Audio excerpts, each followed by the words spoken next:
Es innegable aceptar que el arte es aquel que imita la vida. Toda corriente artística que ha tenido relevancia histórica ha estado asociada a un evento sociopolítico importante. Un claro ejemplo es la Revolución Cubana, que trajo de la mano algunos de los mejores artistas en serigrafía. Pero hay una disciplina que, a diferencia de las demás, ha evolucionado y tomado forma dependiendo de los eventos sociales, y este es el séptimo arte. Desde sus inicios se ha forjado al igual que la sociedad. Un claro ejemplo es que en los últimos años del siglo XIX, tras la derrota alemana en la Primera Guerra Mundial, los cineastas comenzaron a crear obras melancólicas, con un marcado uso de juego de sombras y espacios claustrofóbicos. Así fue como surgió el expresionismo alemán, que puso las bases para géneros tan conocidos hoy en día como lo es el thriller, el cine de horror y el suspenso. Pero hubo un evento histórico que marcó toda una época, que cambió la percepción de toda una nación y adoctrinó a un sinfín de generaciones. Pero, ¿qué evento pudo marcar tanto la historia y el rumbo del mundo? Capable of carrying nuclear weapons are now being uncrated and assembled in Cuba, while the necessary air bases are being prepared. This urgent transformation of Cuba into an important strategic base by the presence of these large, long-range, and clearly offensive weapons of sudden mass destruction constitutes an explicit threat to the peace and security of all the Americas. Se le llama Guerra Fría al conflicto que existió entre Estados Unidos y la Unión Soviética, que duró de 1945 a 1991. Los acontecimientos más importantes que englobaron este suceso fue la carrera espacial y el desarrollo de armamento nuclear.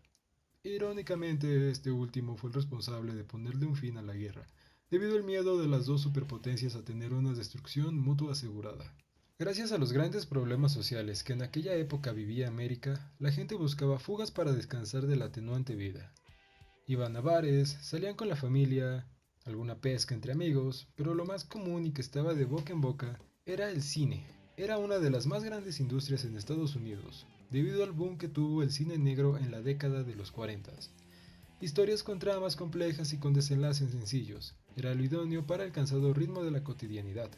Al ver la gran cantidad de público que acudía a las funciones, y como la propaganda comunista comenzaba a llegar al continente desde Sudamérica, el gobierno influyó en varias casas productoras para que mostraran un claro apoyo al patriotismo y reforzaban los valores americanos. Así es como a principios de la década de los 50 podemos notar el estereotipo de protagonista americano.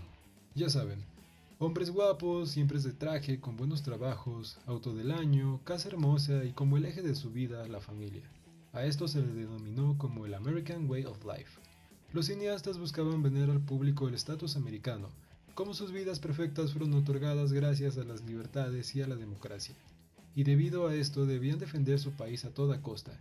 Este concepto funcionó a la perfección, de hecho funcionó tan bien que es muy difícil no ver estas características en cualquier película de clase B estrenada en este año.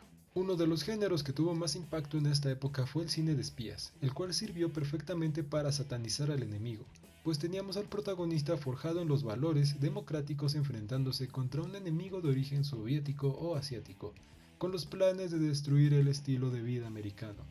Trama abordada en la mítica Desde Rusia con amor.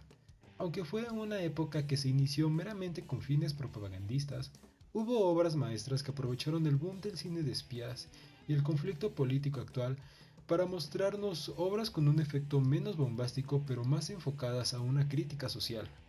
Hay claros ejemplos de estas obras, como El espía que vino del frío, de Martin Reed, que por primera vez nos muestran a los soviéticos como personas y la complicada situación política por la cual estaban pasando, o la ya clásica Los amores de una rubia, dirigida por Milos Forman, la cual nos narra cómo unos jóvenes eslavos son maravillados por las corrientes culturales de Occidente, que permeaban en la ciudad de Viena. Pero no solo el cine de tintes políticos intervino en la crítica social, ya que muchos cineastas atrevidos decidieron crear comedias dirigidas a los motivos por los cuales nació la Guerra Fría, y qué mejor que uno de los directores más influyentes del momento, Stanley Kubrick, que nos trajo una de las mejores sátiras en la historia, Doctor Strangelove o How to I Learned to Stop Worrying and Love the Bomb, que nos narra cómo un comandante interpretando a varios personajes persuade a las dos superpotencias de un ataque nuclear, y para aderezar la situación nuestro protagonista es un antiguo nazi. Pero a pesar de las grandes producciones artísticas, había películas que sin ser obras maestras representaban el espíritu de su época,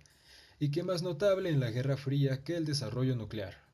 Ronald Reagan, el 40º presidente estadounidense, estaba sumamente vinculado en el avance nuclear y competía directamente contra la URSS en este ámbito.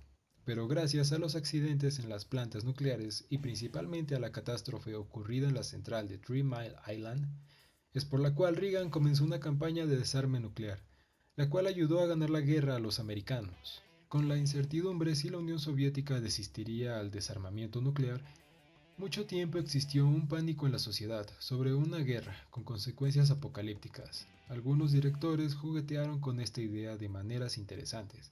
Se enfocaron en mostrar las consecuencias fatídicas de una guerra nuclear, o planteaban escenarios donde el desarmamiento era fundamental para crecer como especie.